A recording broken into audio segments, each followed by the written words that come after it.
दोस्तों, अगर किसी तरह आपको पता चल जाए कि नकली नोट कैसे छपते हैं, तो फिर आप क्या करेंगे?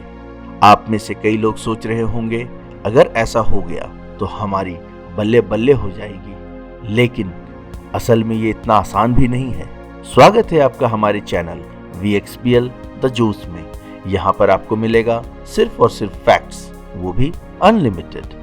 नकली नोट छापना अपने आप में कला है और ये हर किसी के बस की बात नहीं। दोस्तों, भले ही कितनी भी टेक्नोलॉजी आगे आ गई हो, लेकिन नकली नोट छापना मतलब दुनिया के सबसे बड़े से बड़े इंजीनियर को मात देने जैसा है। आपके मन में ये सवाल कभी न कभी तो जरूर आया होगा कि आखिर नकली नोट छपते कैसे हैं और उन्हें कौन बनाता है, और इंडिया में ऐसे कौन से लोग हैं जो सरकार की नजरों से बचकर नकली नोट छापते हैं। तो आज के वीडियो में हम आपको वो सारी जानकारी देंगे जो इससे पहले शायद ही आपको पता हो।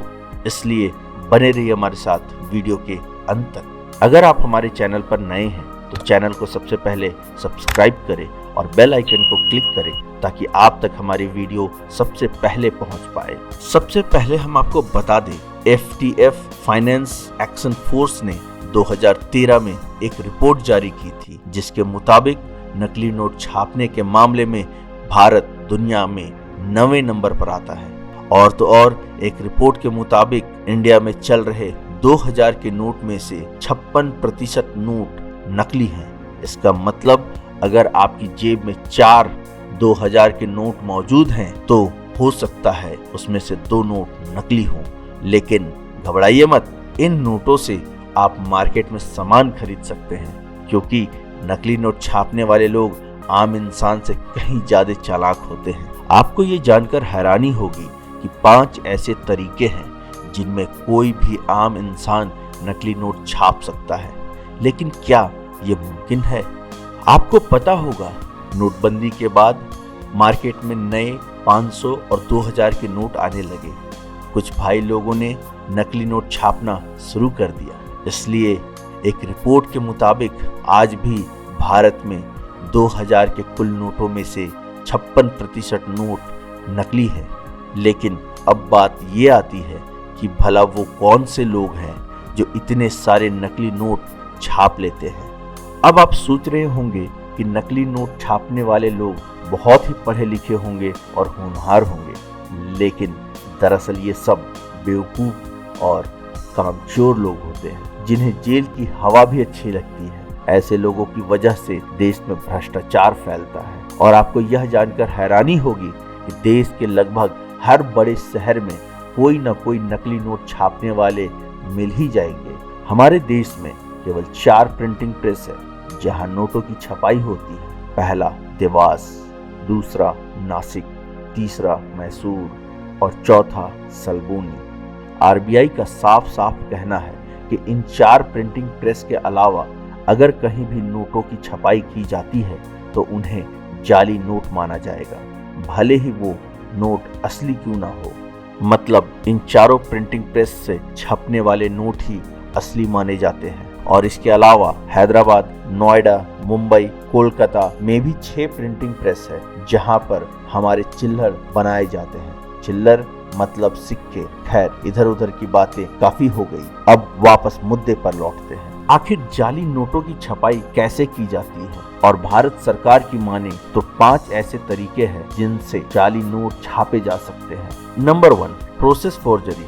इस तरीके में भाई लोग असली वाले नोट की जेरोक्स कॉपी कर लेते हैं। जेरोक्स कॉपी बनाने के बाद भाई लोग इनमें कई तरह की रंगबाजी करते हैं, लेकिन ये असली नोट से बिल्कुल अलग दिखती है और इसका कलर भी असली जैसा नहीं होता। इसलिए कोई बच्चा भी देखकर इसे आसानी से बता देगा कि ये नोट नकली है, लेकिन कोशिश करने वाले फिर भी कोशिश करते रहते हैं। Number 2, hand and grey block. दोस्तों, अक्सर आपने शादी विवाह के कार्ड बनते समय इस तकनीक को देखा होगा, जिस तरह हम बचपन में पेंसिल से स्केच करके पेंटिंग बना देते थे और कभी कभी सिक्के को पेपर में दबाकर हूबहू उसकी फोटो बना देते थे। उसी तरह इसमें भी नोटों की छपाई की जाती है, लेकिन पहले वाले तरीके की तरह इसमें भी कलर और पेपर देखकर कोई भी बता देगा कि ये नोट जाली है। Number 3, photographic process. आपने किसी फोटोग्राफर को तो जरूर देखा होगा, जिस तरह फोटोग्राफर फोटो लेने के बाद अंधेरे कमरे में जाकर उस फोटो को सेंसिटिव पेपर पर उतार देता है, उसी तरह कुछ लोग अंधेरे कमरे में जाकर असली नोट की फोटो को सेंसिटिव पेपर पर उतार देते हैं और फिर इन नोटों को असली जैसा दिखाने के लिए इन पर कलरिंग और टोनिंग की जाती है। सारी प्रक्रिया से गुजरने के बाद ये जाली नोट बिल्कुल ओरिजिनल नोटों की तरह दिखाई देने लगता है और आम इंसान के लिए इन्हें पहचानना मुश्किल हो जाता है। और इसलिए नोट बनाने के सारे तरीकों में से फोटोग्राफिक प्रोसेस सबसे टिकाऊ तरीका है। लेकिन सभी फोटोग्राफर भाई लोगों से हाथ जोड़कर निवेदन है, आप लोग अपना काम छोड़कर ये मत करो। Number 4, lithographic process. वैसे आप इस तरीके से अच्छी तरह से वाकिफ होंगे। दोस्तों, आपने कई कलाकारों को पत्थर पर बनी आकृति, ऐसी कलाकृति करते हुए देखा होगा। ठीक उसी तरह कई लोग लिथोग्राफिक टोन पर नोटों की आकृति छाप लेते हैं और उसकी मदद से कागज पर नोटों की ड्राइंग करते हैं। लेकिन इनमें सबसे बड़ी दिक्कत तब सामने आती है जब असली नोटों पर बनी छोटी छोटी लाइन और सिक्योरिटी वाले चीजों को पत्थर की मदद से छापना लगभग नामुमकिन हो जाता है। लेकिन आखिर कलाकार तो कलाकार होता है भाई लोग, कई तरह के ऑयल और वाटर कलर की मदद से ये सिक्योरिटी लाइन भी छाप लेते हैं। इस तरीके से छपे हुए जाली नोट को पहचानना बड़ा मुश्किल हो जाता है। लेकिन वो कहते हैं ना कि जौहरी को अच्छी तरह से पता है कि कौन सा असली हीरा और कौन सा नकली। Number 5, hand drone forgery. ये तरीका तो बिल्कुल सीधा और हाथ की सफाई वाला है, जहां कोई इंसान अपनी कलाकारी दिखाते हुए असली नोट की नकल करके कागज पर ड्राइंग बना देता है। लेकिन अब भला कोई इंसान इतनी कॉम्प्लिकेटेड ड्राइंग कैसे बना सकता है, और इसे बनाने में काफी समय भी लगता है। लेकिन कोशिश करने वाले फिर भी करते रहते हैं और अपना जमाने के चक्कर में कई बार पुलिस के हत्थे चढ़ जाते हैं। और फिर जब पुलिस के हाथ उनकी पिटाई होती है ना, तब उन्हें असली नोट की पहचान हो जाती है। आए दिन हमारे देश में नकली नोट छापने वाले कई रैकेट पकड़े जाते हैं। लेकिन सवाल यह आता है कि ये लोग इतने सारे नकली नोट छाप सकते हैं जितने नकली नोट आए दिन पकड़े जाते हैं। दोस्तों, हम आपको बता दें कि 2020 में मुंबई एयरपोर्ट पर बहुत सारे नकली नोट पकड़े गए जो पाकिस्तान में छपे हुए थे। और गहराई में छानबीन करने के बाद यह सामने आया कि नोटों पर मिलने वाले पॉलीविनाइल और तो और पेपर की मोटाई पाकिस्तान के लीगल डेटा से मैच कर रही थी। तो इसका यही मतलब निकलता है कि चोरी छिपे इंडियन करेंसी को पाकिस्तान छाप रहा है।